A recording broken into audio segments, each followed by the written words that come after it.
Okay, welcome to a new deep dive. Glad to be here. Today we're looking at some training materials, stuff about recent changes to the Texas Code of Criminal Procedure. Yeah, legislative updates. Our goal is basically to unpack these for you. Especially if this is kind of new territory for you, Yeah. we want to make sense of what these changes actually mean on the ground.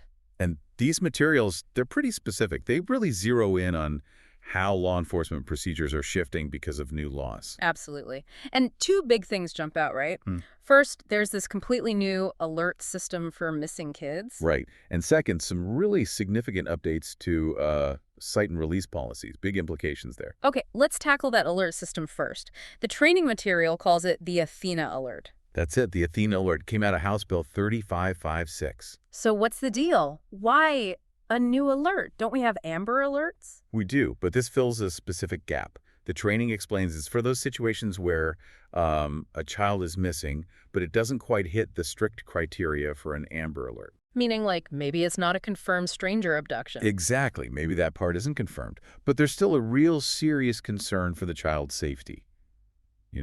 It gives law enforcement a tool for those cases. Ah, okay. So it's for those worrying situations that kind of fell between the cracks before. Precisely. It was a needed tool. And the materials mention its scope. It's not like an Amber Alert that goes everywhere. No, it's much more localized. Typically, they say within about a 100-mile radius of where the child was last seen. Okay. And maybe the adjacent counties, too. It's designed for, rapid local information sharing. Got it. Targeted alert for specific circumstances. Makes sense. Mm-hmm. All right, let's switch gears then. The other big one, Cite and Release. House Bill 410. The training flags this as a major shift, especially for fine-only misdemeanors. Oh, absolutely. This is a statewide procedural overhaul, essentially. Yeah. The law now requires, it's not optional, requires every single law enforcement agency in Texas. Every single one. Yeah. Wow. Yeah. To adopt a written policy. And that policy has to prioritize issuing citations instead of making arrests for most of these fine-only misdemeanors. So things like minor traffic stuff, that falls under this. Yes, that's included. The idea is the default action becomes writing a citation, not an arrest, unless specific conditions are met. And what are those conditions? The exceptions? Well, the materials point out a few key ones, like if the person refuses to sign the citation, that's one. Okay. Or if they have outstanding warrants, obviously. Or if the offense is, say, public intoxication where the person is a danger to themselves or others, there are specific carve-outs. Right. So general rule, citation first for minor things, arrest only if there's a clear reason outlined in the exceptions. That's the gist of it. And are agencies just left to figure this out?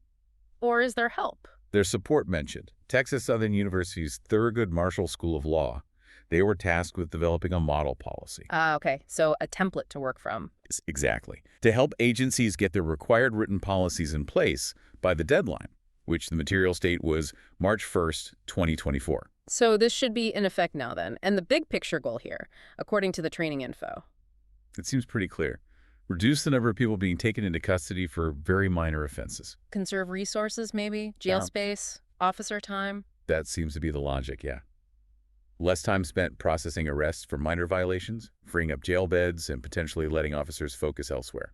For you, the listener, it just means an interaction for something minor is much more likely to end with a piece of paper, a citation, rather than, ending up in handcuffs. Okay, good summary. So recapping this quick dive into these training updates. First, the Athena Alert, a new localized tool for missing child cases that don't meet Amber criteria. Right, filling that specific gap. And second, the big statewide mandate from House Bill 410. All agencies must have cite and release policies for fine-only misdemeanors, aiming to cut down on arrests for minor stuff. Effective March 1st, 2024. Yep, those are the key takeaways. Concrete changes in how things are done, straight from the legislative updates. Directly impacting procedures across Texas. All right, so here's something to think about as we wrap up. With every agency now required to have a cite and release policy, how uniform will the application of those policies actually be across different parts of the state? That's a great question. Will it lead to more consistency as intended, or will local variations and challenges still create differences in practice? Something to watch. Definitely something to mull over. Thanks for tuning into this deep dive.